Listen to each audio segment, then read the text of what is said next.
Well, the FAIR Act goes into effect tomorrow as planned after a federal judge denies a request by the real estate industry to block this law requiring landlords, not tenants, to pay broker fees. Joining us now to explain the new legislation and how landlords may try to work around is Jason Haber, co-founder of the American Real Estate Foundation and a broker. Jason, thank you for joining us. Thank you for having me. First, your reaction to this entire thing going down. What are your thoughts? Well, it's a very challenging time right now. Yeah. I understand why tenants are thinking, well, now I don't have to pay the fee. The truth is, before the FAIR Act, you didn't have to pay a fee. There were no fee listings, and there were listings that had a fee. Now, if you're a tenant, though, and you don't go to a listing with a broker, you do not have to pay the fee. So that's a big difference. And for a lot of folks there, I understand they're going to be relieved about this. Yeah. They should know there's another side to it, too. Right. And they may wish that we go back to the old days once they see the consequences of the FAIR Act. Yeah, and you're talking about the fact that these landlords are going to get their money either way. Well, so that would look like increase in rent prices? Well, listen, when the tariffs were enacted, did prices go up or did the companies eat the costs? We saw prices go up. Sure. So why would landlords be any different? Yeah. So I actually expect rents to go parabolic.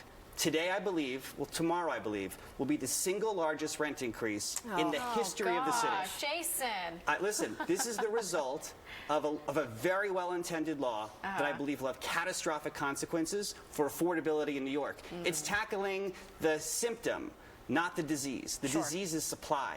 There's no housing supply in New York. And until the city council, who, by the way, city council members earn more than the average New York City real estate agent. So until they tackle supply, we're going to have this imbalance in the market. And we've seen this before. In 2019, when Albany passed the rent law reforms, they said rents would go down. Guess what? Rents went straight up. Now we're seeing that again with the FAIR Act, I believe is what we'll see. So should this have ever been pushed in the first place? Because those arguments were made when this law was being brought up. That you're just going to have to eat it elsewhere, which means that your rent would go up. But well, I am sympathetic with tenants because I understand it's an expensive fee. When I've been a renter in New York, I've had to pay that fee, and I understand it's frustrating. But don't come to me about that. Go to your member of the city council. Go to the mayor, because affordability is a problem. It's a crisis in this city, and until we solve the supply side, prices will keep going up and up and up. 1.4% vacancy rate in the city. In Atlanta, it's 9%. In Philadelphia, it's 7 times this amount. It's just too low.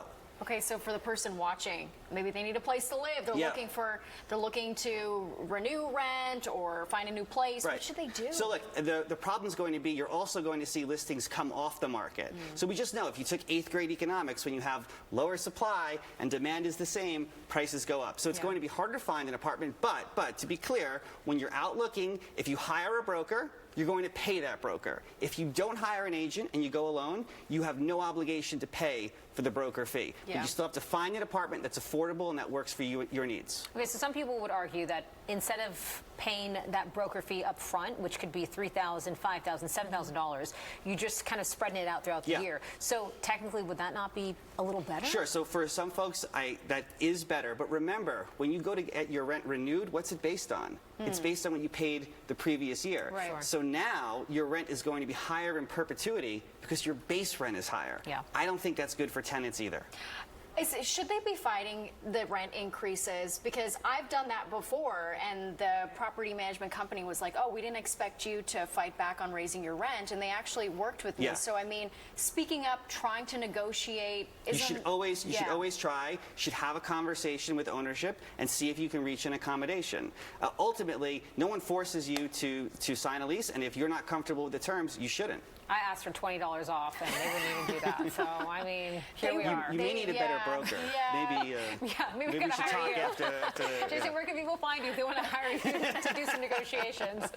Where can they find you at? Yeah, well, they can always find me online on Instagram at Jason Haber, or you can go to the Compass website or the American Real Estate Association, which I co-founded with Mauricio Umansky. We're talking policy around the country and how we can talk to the public and policymakers about the real estate industry. Keep having those conversations. We're trying. And everyone should vote. Early voting starts Saturday. So important. Big part. All right, Jason, thank you.